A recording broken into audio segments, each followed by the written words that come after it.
Hi everyone, my name is Marjorie. Welcome to my channel. In my first DIY, I purchased this grapevine wreath from Hobby Lobby. It was $5. And you know, Walmart has these around the same size for roughly maybe about 30 cents cheaper, 34 cents cheaper. But the one thing I liked about this wreath frame is that it actually had the little leaves in it, and like on the top and the left side, or which is now the top and the right side, the extra twirl and twist that the vines had in the wreath frame. It gave it a unique look. Then I take a bushel of these sunflowers, and it's got other flowers and a couple lemons on it, and I use one bushel of those. And Hobby Lobby has their wired ribbon right now, or their ribbon and stuff right now for 50% off. So I bought this wired ribbon. It's a gingham, and it's so super cute. I just love plaid and gingham and all of that stuff. So I bought that for $2. Then this lemon wreath with the little bees on it, I actually got this from Craft Outlet, and I've kind of used it just sporadically in a couple of different DIYs, or wreaths, excuse me. And here I am just with my bow maker. I'm making a bow, and I was actually going to put the blue down, but then I thought, oh, I'll just add in a little bit of this canvas, this other like burlap with the white flowers on it. I also got that from Craft Outlet. I will say I do get the majority of my ribbons at Craft Outlet. If you have never gotten your ribbons from there, I say just go look them up. They're always having sales, and their ribbon quality is just exceptional to me. It's my favorite place to get ribbon. So here I am just making my bow. I did want to say that I am participating in this Farm Fresh and Fabulous playlist with these wonderful ladies, hosted by Shantell, and her co-hosts are Brenda from Rustic and Lace and Amanda from 6 Kids and a Glue Gun. So check out the description box below for the playlist and go check everyone out. If you came from the playlist, thank you for stopping by, and I hope you consider subscribing to my channel. And I hope you guys like the content that you see. So here it looks like I'm struggling with my bow, but I'm really not. I don't like to have a lot of extra scrap for ribbon or deco mesh or any of that stuff. So this roll was not very big as far as how much of the blue ribbon I had, so I wanted to optimize the use on it, and I was trying not to waste as much. That's why I was kind of like struggling to get to get it where I wanted. So now I just cut the tails at an angle. Typically when I am working with 1.5-inch ribbon, which is the size of all 3 of these, I don't typically do a dovetail. I just cut them at an angle. So I just like it better. Excuse me. So I just go through and make sure I cut all the edges.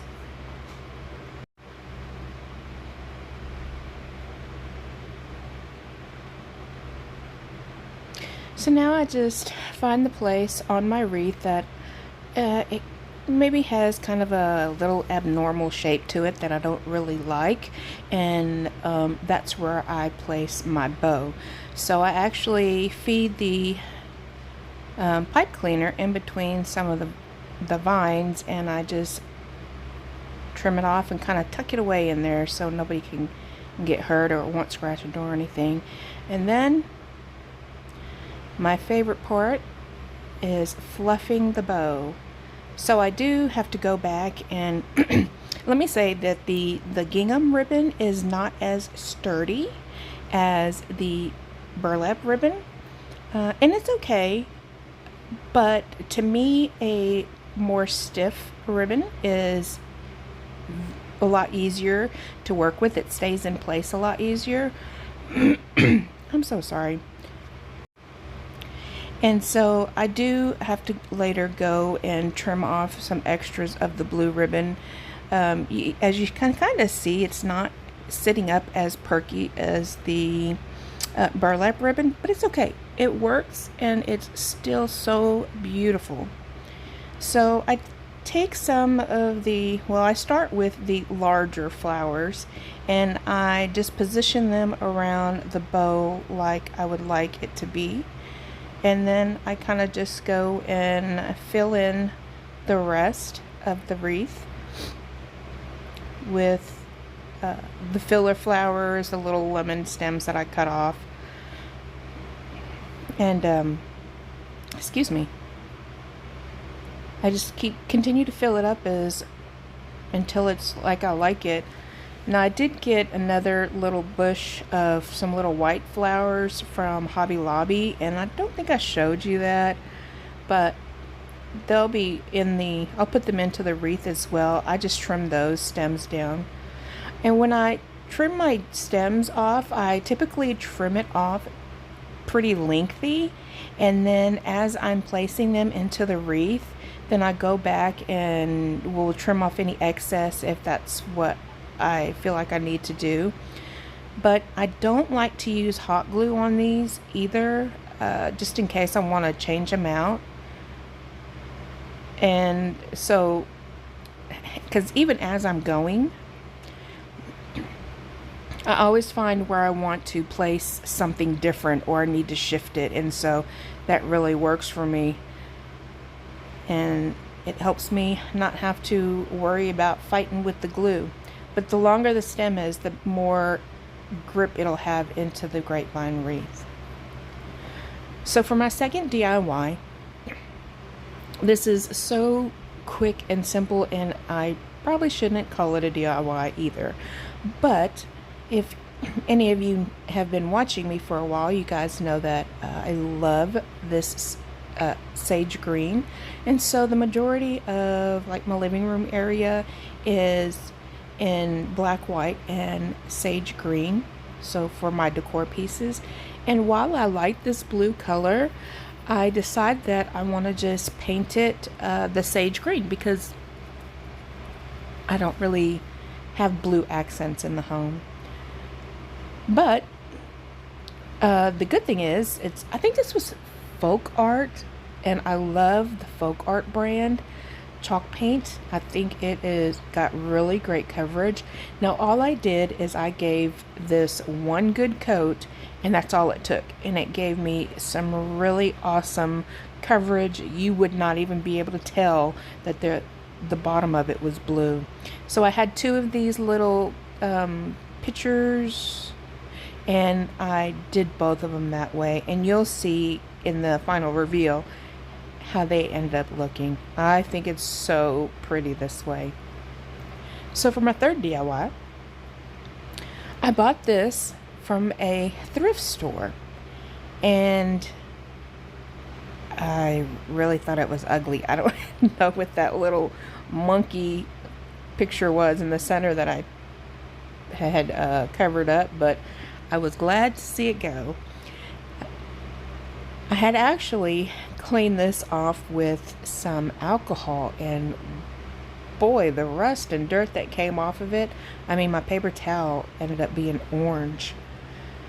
And actually, when I put my first coat of paint on this, it started kind of turning yellowish brown as it was drying.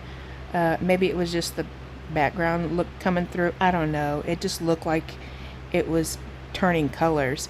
So I did end up giving it I think 2 or 3 good coats.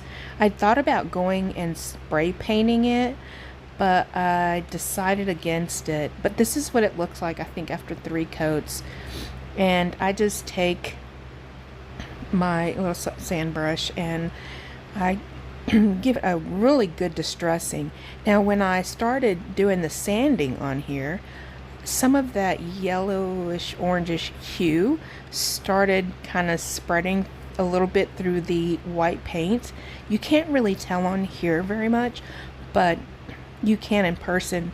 But it just gave it that a little extra flair of distressing to it. And so I thought it actually turned out really good. Now, I found that my sanding sponge, and maybe because I probably need a new one, I found that it wasn't distressing in a lot of the places like I wanted it to. So I just took my nail file and started distressing it, and it turned out wonderful. I mean, it was also a lot less effort that I had to put into it, but I love how the distress look came out. And this is actually my first time trying to do a distress look on something like this before.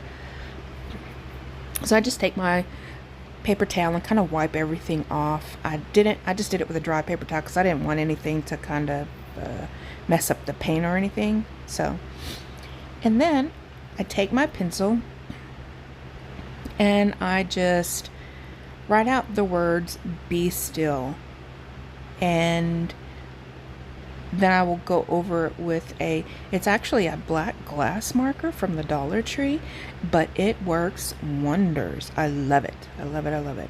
I actually bought like 3 or 4 of them. If I go back and see more of them at the store, I definitely will be picking up more of them. But I love to use this black marker. So I just go over it, and then I start giving my lettering a little more characteristics, and just doing that fancy writing. No, it's not really fancy. But yes, I really love being able to do some lettering, and because I don't have a Cricut, and as much as I want to get one, y'all, a couple of things.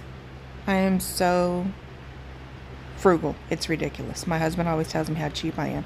And 2, oh my gosh, I don't know about you guys, but I don't really like learning a bunch of new technology stuff. Maybe it's just because I'm getting older. I don't know.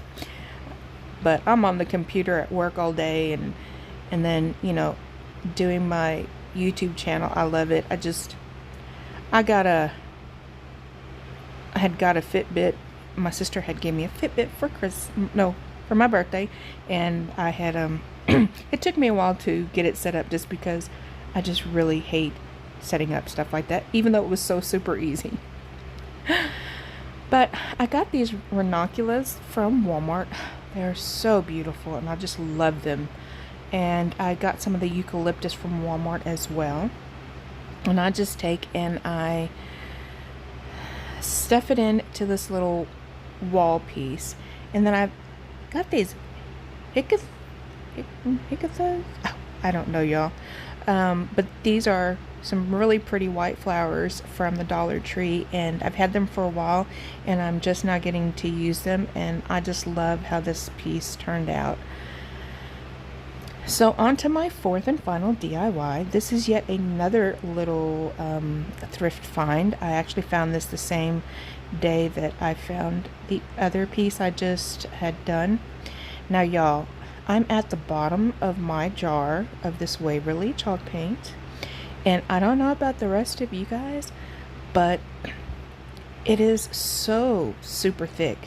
And so I had my paintbrush in some water, and I just used it, and then I put it back into the white paint just to kind of thin it up, and that's kind of why my paint was looking kind of crazy like that. So after I painted it white, I gave it 2 good coats, and I did a little distressings already on it, and then I decided, well, I want to paint that middle part green, and then I'll end up distressing that because, like I said, I love that sage green, and I just wanted to give it that extra look, and I love how it turned out. So I know you can't hardly see it, but you'll see it in the final reveal. But these are some very pretty lavender from the Dollar Tree, and I put some other greenery in it from Walmart, and I love how it turned out.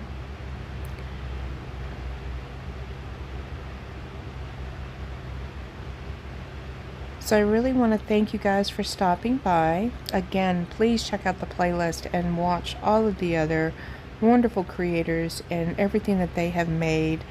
And I thank you guys for all that you do, all the support that you give me, and I'm glad to have you here in my YouTube family. I hope you guys have a very blessed day.